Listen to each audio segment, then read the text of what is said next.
आज मैं एक्सप्लेन करने वाला हूँ 2017 में रिलीज हुई एक्शन एडवेंचर साइंस फिक्शन पे आधारित war of the planet of the apps movie, जो कि rise of the planet of the apps movie का तीसरा पार्ट है। अगर आपने इस मूवी के पहले दो पार्ट को नहीं देखा है तो मेरा सजेशन होगा कि आप पहले उन मूवीज को देखें ताकि आपको मूवी की स्टोरी लाइन अच्छे से समझ आ सके। उन दो मूवीज के लिंक आपको नीचे डिस्क्रिप्शन बॉक्स में मिल जाएगा। So let's start the explanation.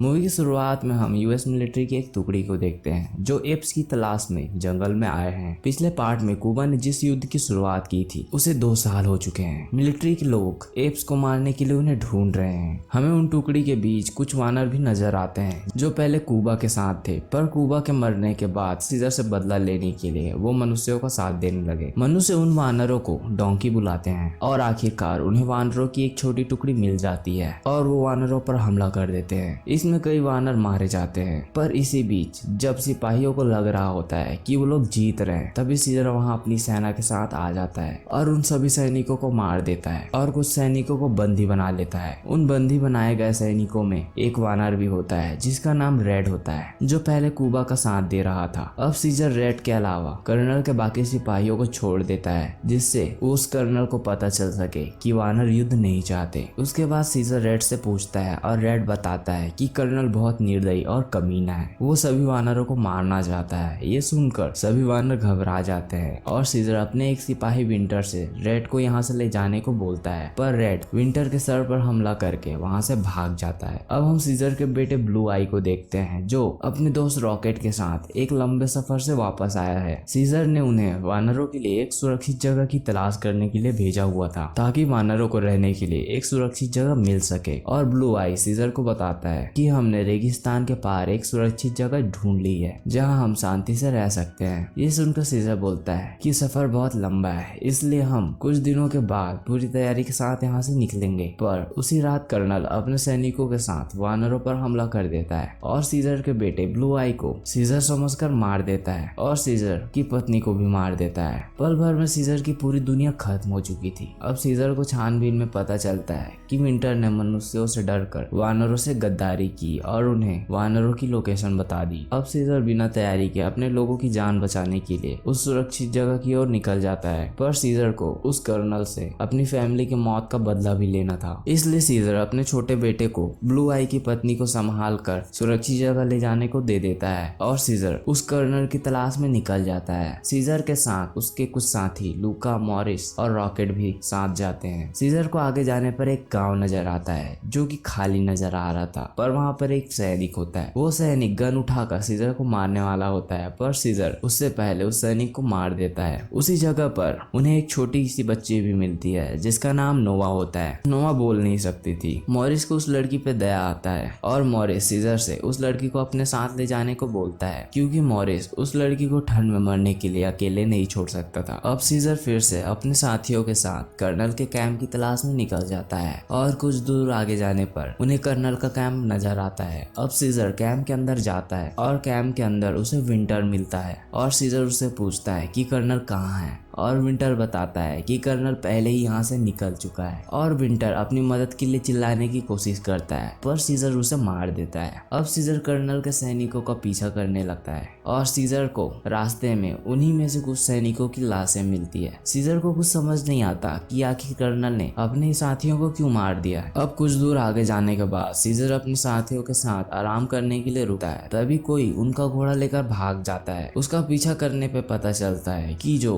उनका घोड़ा लेकर भागा था वो कोई मनुष्य नहीं था बल्कि एक वानर था। वो वानर अपना नाम बैड ऐप बताता है और सीजर के पूछने पे वो उन्हें कर्नल की कैंप की ओर ले जाता है, पर कैंप पहुंचने से पहले उनका सामना 2 सैनिकों से होता है और उसमें लुका मारा जाता है। उसी रात सीजर देखता है कि कर्नल के आदमी किसी को बंदी बनाकर ला रहे हैं और उसे ठंड में मरने के लिए बांध रहे हैं। उन सैनिकों के जाने के बाद सीजर उसे देखने जाता है और देखता है कि वो सीजर के ही झुंड का एक वानर है और सीजर कर्नल के कैंप को को देखता है और उसे नजर आता है कि कर्नल ने उसके पूरे झुंड के वानरों को बंदी बना रखा है। तभी सीजर पर पीछे से कोई हमला करता है और सीजर बेहोश हो जाता है। और सीजर जब होश में आता है तो वो अपने आप को अपने ही लोगों के बीच पिंजरे के अंदर पाता है। अब सीजर ब्लू आई की पत्नी से पूछता है कि उसके जाने के बाद क्या हुआ, और वो बताती है कि अचानक हम पर हमला हुआ और सभी को बंदी बनाकर यहाँ लाया गया और जबरदस्ती उनसे काम कराया जाता है एक दीवार बनाने के लिए, और उन्हें ढंग से खाना पानी भी नहीं दिया जाता। ये बात सुनकर सीजर को कर्नल पे काफी गुस्सा आता है और अगले दिन काम करते समय सीजर के ही सामने एक वानर को पीटा जा रहा होता है। ये देखकर सीजर काम करना बंद कर देता है और उसे देखकर बाकी वानर भी काम करना बंद कर देते हैं। ये सब कर्नल देखता है और सीजर के पास आकर उसे और उसके सभी साथियों को काम पर लगने को बोलता है। इस बात पे सीजर बोलता है कि हम तभी काम करेंगे जब हमें खाना और पानी मिलेगा, और कर्नल को गुस्सा आ जाता है और उस सीजर को मारने के लिए उस पर गन तान देता है। ये देखकर बाकी सभी वानर अपने लीडर को बचाने के लिए काम करना स्टार्ट कर देते हैं। अब कर्नल सभी वानरों को काम करता देखकर सीजर को छोड़ देता है। अब कर्नल सीजर को ऐसी हरकत के लिए सजा देने के तौर पर उसे कोड़े मरवाता है और सीजर को सबके सामने एक लकड़ी से बांध देता है ताकि ये देखकर बाकी सभी वानर विद्रोह करने की ना सोचे। अगले दिन कर्नल सीजर के कहे मुताबिक सभी वानरों को खाना और पानी देता है और सीजर को अपने कैंप में बुलाता है। और सीजर कर्नल से बोलता है कि मुझे पता है तुम हमसे वो दीवार क्यों बनवा रहे हो, क्योंकि तुम पर हमला होने वाला है। इस बात पे कर्नल बोलता है कि हाँ तुमने सही बोला, क्योंकि मेरे अधिकारियों को मेरे काम करने का तरीका पसंद नहीं था, क्योंकि कर्नल ने सीमन फ्लू बीमारी जिसकी वजह से मनुष्य मर रहे थे उसका इलाज करवा रहे मनुष्यों को भी मरवा दिया था, और यहाँ तक कि कर्नल ने अपने छोटे बेटे को भी मरवा दिया था क्योंकि वो भी वायरस से इन्फेक्टेड हो गया था। अब सीजर कर्नल की हैवानियत देखकर अपने आप को रोक नहीं पाता और कर्नल पर अटैक कर देता है, जिसके बाद सीजर को पकड़कर फिर से उसी लकड़ी से बांध दिया जाता है। अब हमें सीजर के बचे हुए साथियों को दिखाया जाता है, जिसमें से बैड ऐप बोलता है कि मुझे एक टनल के बारे में पता है जो सीधे वानरों के पिंजरे के अंदर खुलता है, और बैड ऐप बोलता है कि मैंने ये टनल तब देखी थी जब यहाँ पर वायरस से इन्फेक्टेड लोगों का इलाज किया जाता था। ये बात जानकर रॉकेट, मॉरिस और नोवा उस टनल में रास्ता बनाने लगते हैं, और उधर कर्नल सीजर को खुलवा कर एक अलग पिंजरे में डलवा देता है। नोवा जब सीजर की बुरी हालत देखती है तो वो अपने आप को नहीं रोक पाती और सीधे मेन गेट से सीजर के पास आ जाती है और बाकी वानरों से खाना पानी लेकर उसे सीजर को देती है। तभी सैनिकों को शक हो जाता है कि कोई तो कैंप में घुसा है और सभी सैनिक उसकी तलाश करने लगते हैं। अब रॉकेट उन सैनिकों का ध्यान बटाने के लिए यहाँ पर आ जाता है ताकि नोवा को छुपने के लिए टाइम मिल सके, और रॉकेट पकड़े जाने से पहले सीजर को उस खुफिया टनल के बारे में बताता है। फिर सैनिक रॉकेट को बंदी बना लेते हैं। अगले सवेरे कर्नल को सीजर के पिंजरे से एक डॉल मिलती है जो कि नोवा की थी। कर्नल उस डॉल को अपने पास रख लेता है और अगली रात सीजर और रॉकेट अपने सभी वानरों को उस खुफिया टनल के जरिए बाहर ले जाते हैं, पर सीजर वहीं रुक जाता है और कर्नल से बदला लेने के लिए कर्नल के कैबिन में जाता है। और सीजर देखता है कि कर्नल नोवा की डॉल की वजह से सीमन फ्लू से इन्फेक्टेड हो गया है। सीजर कर्नल को उसका गन दे देता है ताकि कर्नल अपने आप को गोली मार सके, और तभी यूएस मिलिट्री कर्नल के कैंप पर हमला कर देती है और वहां पर लड़ाई छिड़ जाती है। इसी दौरान एक सिपाही वानरों को भागते हुए देख लेता है और उन वानरों पर गोलियां चलाने लगता है, और रेड भी यहीं पर मौजूद होता है और अपने आंखों से अपने ही आदमियों को मरता देखकर रेड इमोशनल हो जाता है क्योंकि वो सिर्फ सीजर को मारना चाहता था, बाकी वानरों को नहीं। तभी रेड की नजर नीचे सीजर पर पड़ती है। सीजर अपने हाथ में एक ग्रेनेड लेकर उनकी ओर फेंकने के लिए आ रहा था,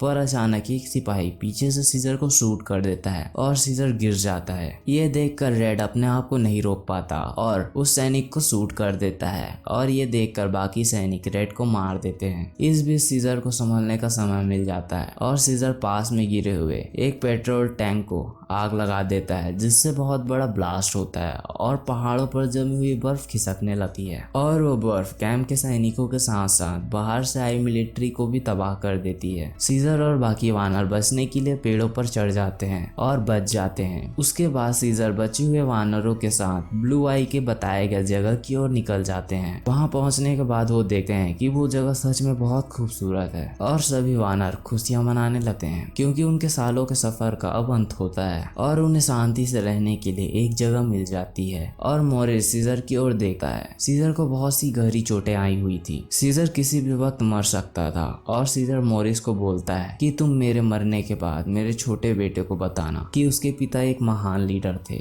और उन्होंने वानरों के लिए क्या क्या किया था। ये बोलकर सीजर अपना दम तोड़ देता है। इस तरह planet of the apps movie की सीरीज खत्म होती है। अगर आपको ये मूवी की एक्सप्लेनेशन अच्छी लगे तो प्लीज़ मेरे चैनल को ज़रूर सब्सक्राइब करें। Thank you.